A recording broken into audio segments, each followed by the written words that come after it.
नमस्कार दोस्तों, स्वागत है आप सभी का आपके अपने YouTube चैनल द स्टडी 2.5 में। आज के इस वीडियो में दोस्तों हम लोग दृष्टि IAS के उत्तर प्रदेश करंट अफेयर्स के मैगजीन को शुरू करेंगे। ये मैगजीन मार्च 2025 का अपडेटेड है। इसके पहले दोस्तों हम लोग जनवरी और फरवरी मंथ के मैगजीन को कंप्लीट कर चुके हैं, जिसका प्लेलिस्ट बना दिया गया है। जो लोग उस वीडियो को नहीं देखे हैं, प्लेलिस्ट का लिंक डिस्क्रिप्शन में उपलब्ध है, आप सभी वहाँ से देख सकते हैं। तो चलिए हम लोग बिना देर किए हुए इस मैगजीन को शुरू करते हैं और आज के इस वीडियो में इसके वन लाइनर टाइप के करंट अफेयर्स के प्रश्नों को कवर करेंगे। ठीक है, तो चलिए हम लोग बिना देर किए हुए इन प्रश्नों को शुरू करते हैं और सभी प्रश्नों को लास्ट तक देखते हैं। आइए सीधे प्रश्नों को शुरू करते हैं। चलिए पहला पॉइंट देखते हैं। 22 जनवरी 2025 को उत्तर प्रदेश कैबिनेट ने बिंद एक्सप्रेसवे के निर्माण को मंजूरी प्रदान की है। इस एक्सप्रेसवे की कुल लंबाई कितनी होगी? तो इसकी कुल लंबाई 320 किलोमीटर की होगी। बिंद एक्सप्रेसवे की बात करें दोस्तों, बिंद एक्सप्रेसवे मिर्ज़ापुर से प्रयागराज तक 320 किलोमीटर लंबा बनेगा। ठीक है, चलिए नेक्स्ट देखते हैं। 20 जनवरी 2025 को उत्तर प्रदेश के किस जिले में राज्य का पहला म्यूजिकल पार्क खोला गया है? तो राज्य का पहला म्यूजिकल पार्क लखनऊ जिले में खोला गया है। ठीक। 17 जनवरी 2025 को उत्तर प्रदेश के किस स्थान पर पर्यटकों की स्वास्थ्य संबंधी समस्याओं के समाधान के लिए हेल्थ ATM की शुरुआत की गई है? तो पर्यटकों की स्वास्थ्य संबंधी समस्याओं के समाधान के लिए हेल्थ ATM की शुरुआत कहाँ की गई है? तो अयोध्या में की गई है। ठीक है।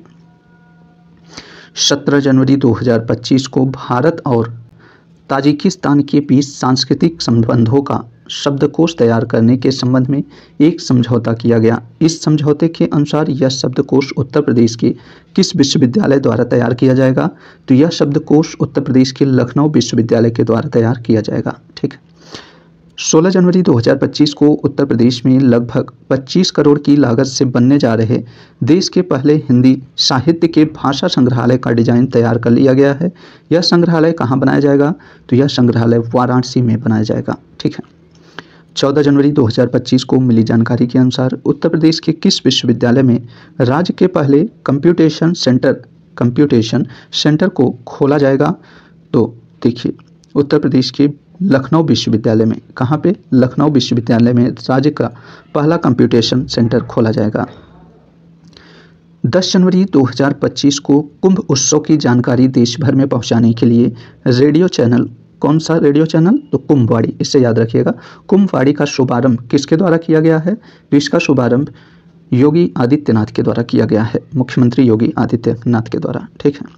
10 जनवरी 2025 को उत्तर प्रदेश के प्रयागराज में जल शक्ति मंत्री स्वतंत्र देव सिंह ने जल जीवन मिशन के प्रभाव को दर्शाने के लिए किस पुस्तक का विमोचन किया है? तो दी लाइफलाइन पुस्तक का विमोचन किया है।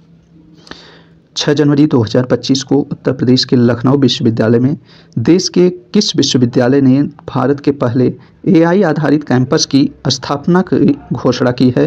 तो वह विश्वविद्यालय कौन सा है दोस्तों? तो वह विश्वविद्यालय चंडीगढ़ विश्वविद्यालय है। ध्यान रखिएगा, लखनऊ विश्वविद्यालय में चंडीगढ़ विश्वविद्यालय के द्वारा भारत के पहले AI आधारित कैंपस खोलने की घोषणा की गई है। 5 जनवरी 2025 को उत्तर प्रदेश के प्रयागराज में होने वाले महाकुंभ में आने वाले श्रद्धालुओं की आंखों की जांच और चश्मा वितरण करने के लिए किसका शुभारंभ किया गया है? तो नेत्र महाकुंभ का शुभारंभ किया गया है। 4 जनवरी 2025 को उत्तर प्रदेश के मुख्यमंत्री द्वारा राज्य के किस जिले में मिनी स्पोर्ट कॉम्प्लेक्स का लोकार्पण किया गया है? तो देखिए दोस्तों, मिनी स्पोर्ट कॉम्प्लेक्स का लोकार्पण गोरखपुर जिला में किया गया है। ठीक है।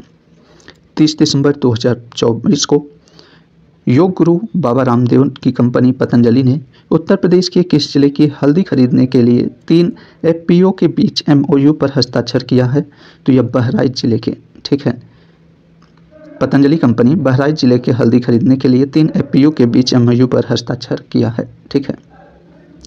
28 दिसंबर 2024 को मिली जानकारी के अनुसार डिजिटल पेमेंट के मामले में उत्तर प्रदेश भारत में किस स्थान पे है? तो डिजिटल पेमेंट के मामले में उत्तर प्रदेश भारत में तीसरे स्थान पे है, इसे याद रखिएगा। ठीक है। चलिए नेक्स्ट देखते हैं।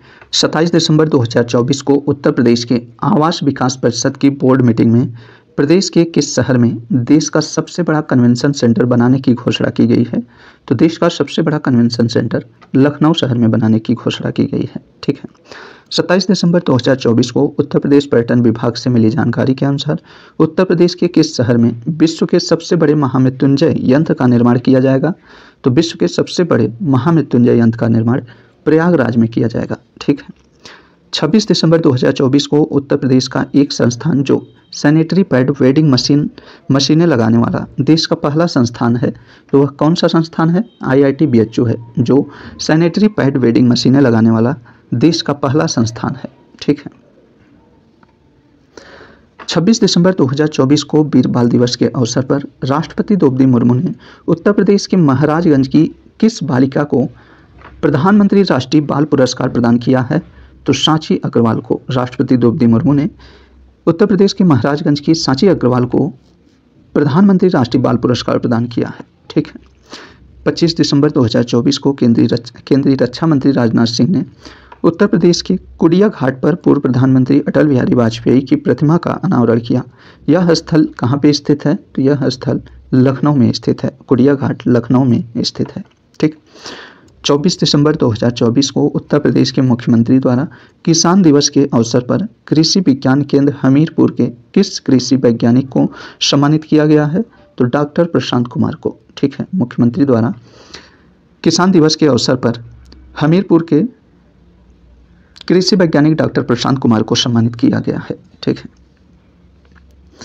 23 दिसंबर 2024 को मिली जानकारी के अनुसार उत्तर प्रदेश के किस शहर में वेस्ट टू वंडर पार्क बनाने की योजना तैयार की गई है?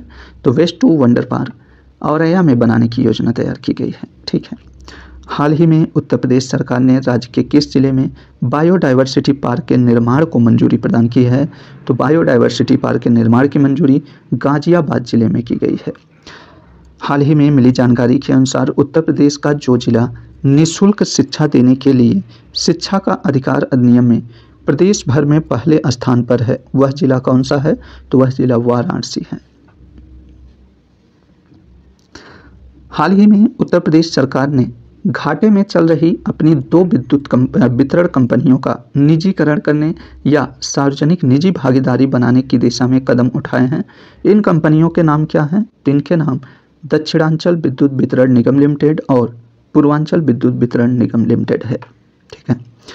हाल ही में इलाहाबाद उच्च न्यायालय ने उत्तर प्रदेश के 17वीं शताब्दी के किस विरासत स्थल को अंतरिम संरक्षण प्रदान किया तथा भारतीय पुरातत्व सर्वेक्षण और राज्य प्राधिकारियों के स्मारक को किसी भी प्रकार की क्षति से बचाने का निर्देश दिया है?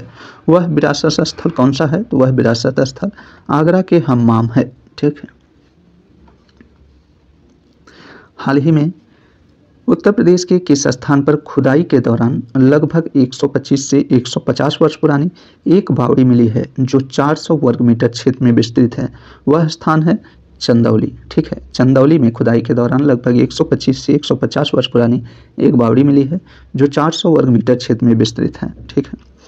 हाल ही में उत्तर प्रदेश कैबिनेट की घोषणा के अनुसार राज्य के जिन जिलों में मेडिकल कॉलेज स्थापित करने के प्रस्ताव को मंजूरी प्रदान की गई है, वह जिले कौन से हैं?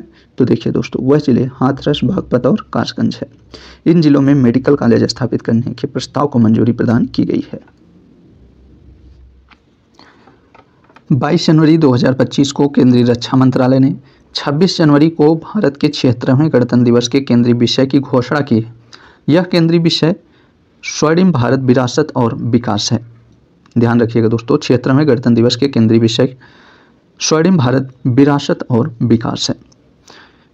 22 जनवरी 2025 को केंद्रीय वाणिज्य और उद्योग मंत्री पीयूष गोयल ने किस वर्ष तक भौगोलिक संकेत यानी GI पंजीकरण वाले उत्पादों की संख्या 605 से बढ़ाकर 10,000 तक करने का लक्ष्य रखा है? तो यह वर्ष 2030 तक। ठीक है। 21 जनवरी 2025 को भारत सरकार ने व्यवसायों और संगठनों के दस्तावेजों के प्रबंधन तथा सत्यापन को सरल एवं सुव्यवस्थित करने के लिए किस डिजिटल प्लेटफॉर्म को लॉन्च किया है? तो NTT लॉकर प्लेटफॉर्म को लॉन्च किया है। ठीक है। 17 जनवरी 2025 को मिली जानकारी के अनुसार वर्ष 2024 में भारत ने मॉन्ट्रियल प्रोटोकॉल के तहत अपनी प्रतिबद्धताओं के साथ तालमेल बिठाते हुए विनिर्माण में किस रासायनिक यौगिक को सफलतापूर्वक समाप्त कर दिया है? तो वह यौगिक कौन सा है दोस्तों? तो वह यौगिक हाइड्रोक्लोरोफ्लोरोकार्बन है। ठीक है। 16 जनवरी 2025 को भारत मौसम विज्ञान विभाग ने किस वर्ष को सबसे गर्म वर्ष घोषित किया है? तो वर्ष 2024 को। 15 जनवरी 2025 को किस केंद्रीय मंत्री ने तमिलनाडु और काशी के बीच सांस्कृतिक संबंधों को मजबूत करने और उनकी साझा विरासत का जश्न मनाने के लिए काशी तमिल संगमम 3.0 लॉन्च किया है? तो धर्मेंद्र प्रधान, केंद्रीय मंत्री धर्मेंद्र प्रधान ने काशी तमिल संगमम 3.0 लॉन्च किया है। ठीक है। 15 जनवरी 2025 को भारत ने तूफान राफेल के विनाशकारी प्रभाव के बाद किस देश के लिए मानवीय सहायता भेजी है? तो क्यूबा देश के लिए। ठीक है। भारत ने तूफान राफेल के विनाशकारी प्रभाव के बाद क्यूबा देश में मानवीय सहायता भेजी है।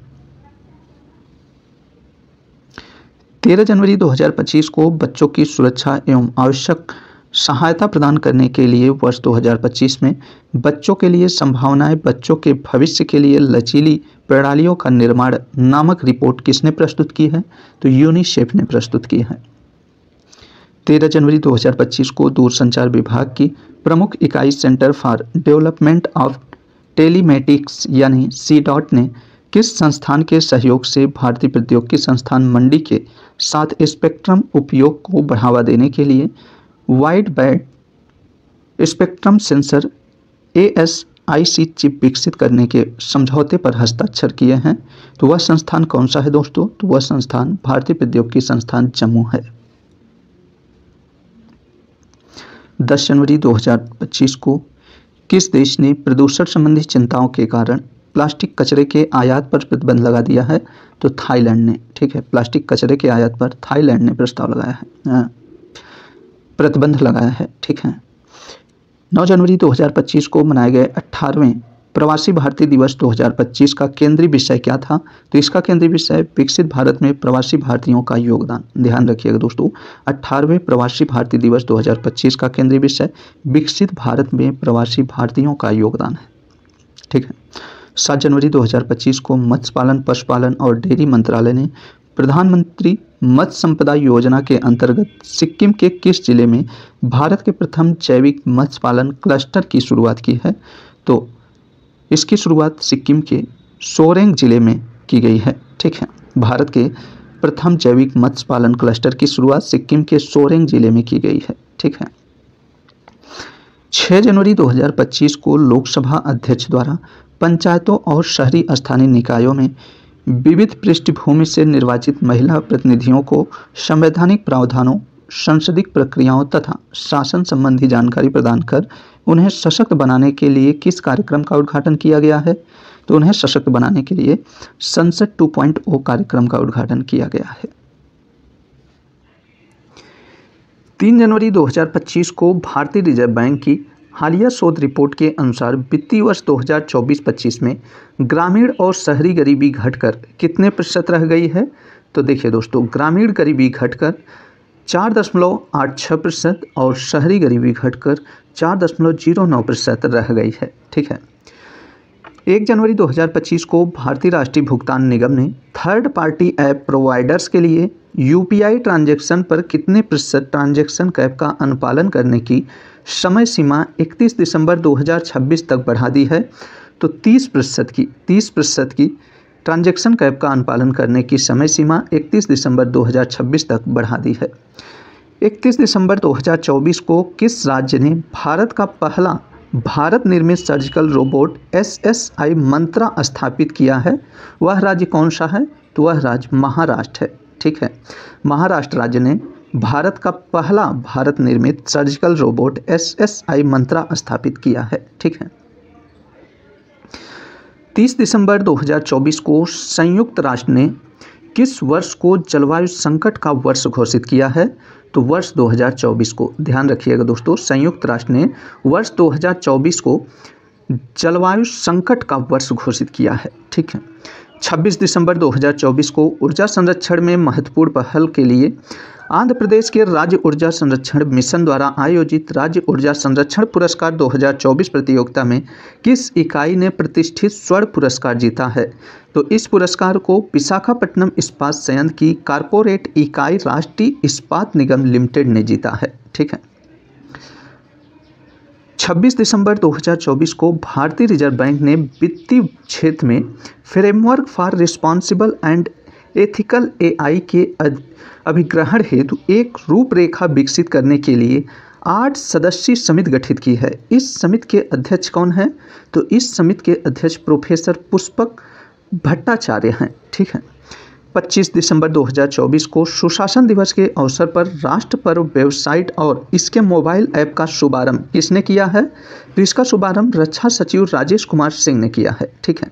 यहाँ बात सुशासन दिवस की हो रही है, तो सुशासन दिवस ध्यान रखिएगा दोस्तों, हर वर्ष 25 दिसंबर को मनाया जाता है, इससे भी ध्यान रखिएगा। ठीक है।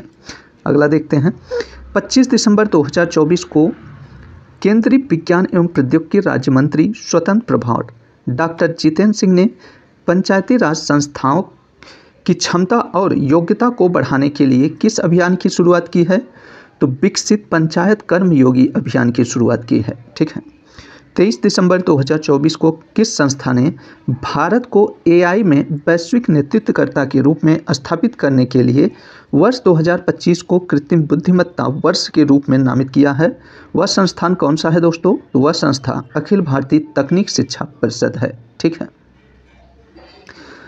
भारत का वह राज्य जो हाल ही में आयुष्मान भारत प्रधानमंत्री जन आरोग्य योजना को लागू करने वाला 27वां राज्य बन गया है, वह कौन सा राज्य है? तो ओडिशा राज्य है। हाल ही में संयुक्त राज्य अमेरिका ने किस पक्षी को अपना राष्ट्रीय पक्षी घोषित किया है? तो बार्ड ईगल को। ध्यान रखिएगा दोस्तों, संयुक्त राज्य अमेरिका ने बार्ड ईगल को अपना राष्ट्रीय पक्षी घोषित किया है। हाल ही में प्रधानमंत्री नरेंद्र मोदी ने जम्मू कश्मीर के किस जिले में रणनीतिक रूप से महत्वपूर्ण बुनियादी ढांचा परियोजना जेड मोड सुरंग, कौन सा सुरंग? ध्यान रखिएगा, जेड मोड सुरंग का उद्घाटन किया है? तो वह जिला कौन सा है? तो वह जिला गंदेरबल है। ठीक है। जम्मू कश्मीर के गंदेरबल जिले में प्रधानमंत्री नरेंद्र मोदी के द्वारा जेड मोड सुरंग का उद्घाटन किया गया है, इससे ध्यान रखिएगा। अगला देखते हैं, और इस टॉपिक का लास्ट प्रश्न है, हाल ही में किस मंत्रालय ने भारत की डिजिटल अर्थव्यवस्था के विश्वसनीय, सरल और अद्यतन अनुमानों का पहला व्यापक संकलन प्रस्तुत करने के लिए भारत की डिजिटल अर्थव्यवस्था का आकलन और माप शीर्षक से एक रिपोर्ट जारी की? वह मंत्रालय कौन सा है? तो वह मंत्रालय इलेक्ट्रॉनिक और सूचना प्रौद्योगिकी मंत्रालय है। ठीक है। तो दोस्तों, इसी प्रश्न के साथ इस मैगजीन के वन लाइनर टाइप के करंट अफेयर्स को हम लोग कंप्लीट कर चुके हैं। नेक्स्ट वीडियो में इसके एमसीक्यूज वाले पार्ट को हम लोग कवर करेंगे। आप सभी को ये वीडियो कैसा लगा, आप सभी अपनी प्रतिक्रिया कमेंट बॉक्स में जरूर दीजिएगा। साथ ही में दोस्तों, वीडियो अच्छा लगे तो वीडियो को लाइक और शेयर जरूर कर दीजिएगा। चैनल पे नए हो तो चैनल को प्लीज़ सब्सक्राइब कर लीजिएगा। चलिए मिलते हैं नेक्स्ट वीडियो में, तब तक के लिए नमस्कार।